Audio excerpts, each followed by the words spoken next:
নমস্কার বন্ধুরা, Pinki kitchen and making চ্যানেলে আপনাদের সবাইকে স্বাগত জানাই। আমি আবার একটু অসাধারণ কুকিং ভিডিও নিয়ে চলে এসেছি।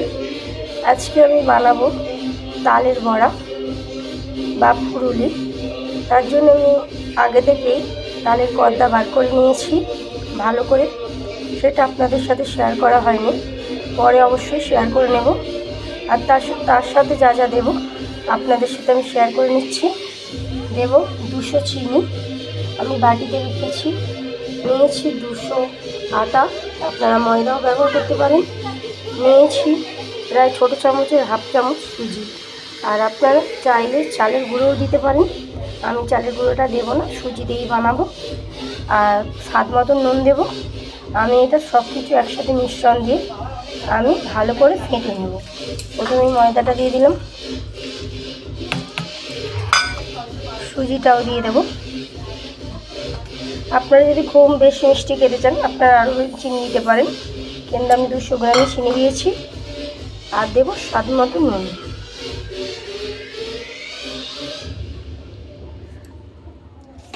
এবার এটাকে আমি ভালো করে ফেটে নেব।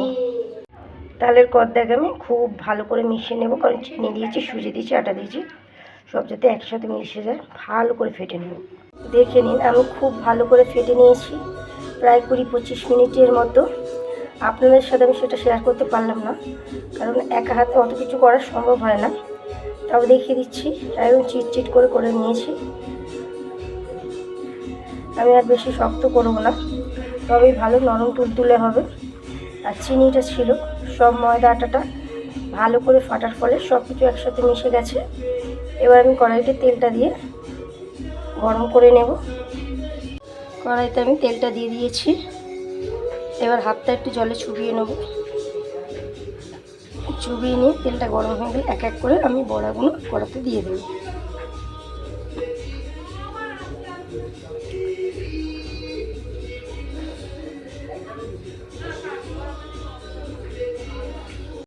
এই কর্দাকে যত ভালো করে আপনারা মিক্স করবেন ততই কিন্তু খুব ভালো হবে আর খুবই নরম তুলতুলে হবে।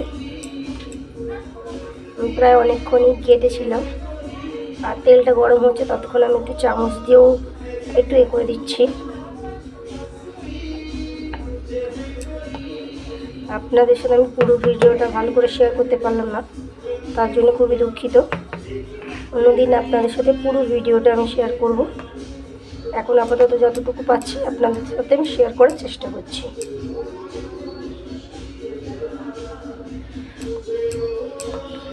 প্রায় অনেক বছরই খাওয়া হয়নি তালের ফুরুলি, খুবই একটা প্রিয়। আমার মা ছোটোবেলায় খুবই বানাতো। প্রায় 1.5 বছরের মতো হয়েছে আমার মা মারা গেছে, মা বাবা দুজনেই। তা এমনিতেও আমার শ্বশুরবাড়ি কেউ খায় না, সবাই পেট পাতলা। তাই কালকে বাজারে গিয়েছিলাম, গিয়ে তাল দেখতে পেলাম, তাই একটা তাল কিনে নিয়ে এসে আমি একটু ভাজবো।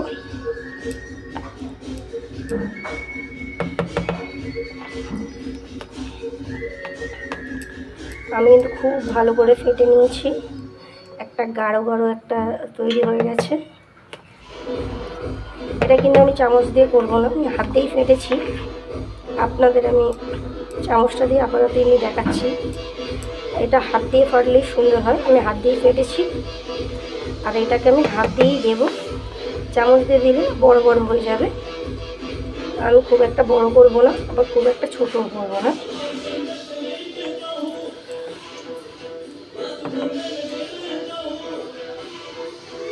আমার তেলটা কিন্তু গরম হয়ে গেছে, ধোয়া বেরোচ্ছে।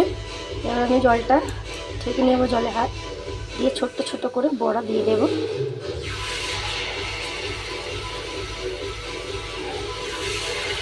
আমার ছেলে প্রায় 6 বছর হয়ে গেছে, কোনো দিন তালের ফুরুলি খায়নি। আজকে আমি বানিয়ে ওকে খাওয়াবো বলেছি।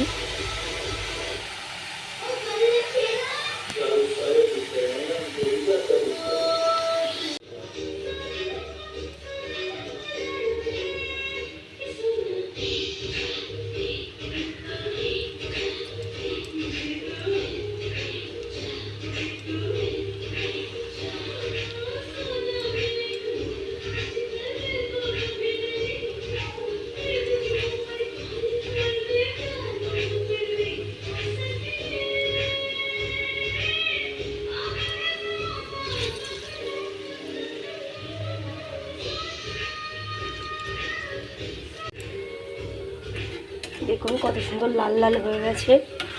আর একটু হালকা ভাজবো আমি, এবার ভেজেই সব তুলে নেব। দেখুন কত সুন্দর গোল গোল হয়েছে। আমি খুব বেশি বড়ও করব না, খুব বেশি ছোটও করব না, একটু হতে দেব, একটু হলেই নামিয়ে নেব। এখন আমি নামিয়ে নিয়েছি, কত সুন্দর দেখুন কত নরম নরম হয়েছে। এবার আমি এক এক করে সব কটা ভেজে নিই, আপনাদের সাথে আমি শেয়ার করব, কারণ একা হাতে ভিডিও আর করা যাচ্ছে না, খুবই অসুবিধা হচ্ছে। তাই এবার আমি সব ভেজে নিই, আপনাদের সাথে শেয়ার করব।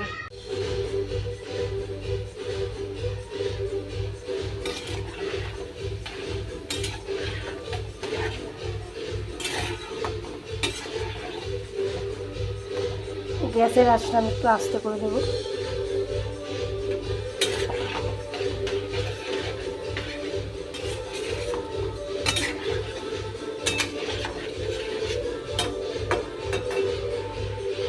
দেখে নিন আমার একটা তালের বড়া হয়ে গেছে। যদি এই ভিডিওটা আপনাদের ভালো লেগে থাকে তাহলে আপনাদের কাছে আমি আশা করি লাইক কমেন্ট আর শেয়ারে অবশ্যই সাবস্ক্রাইব করতে ভুলবেন না। নমস্কার।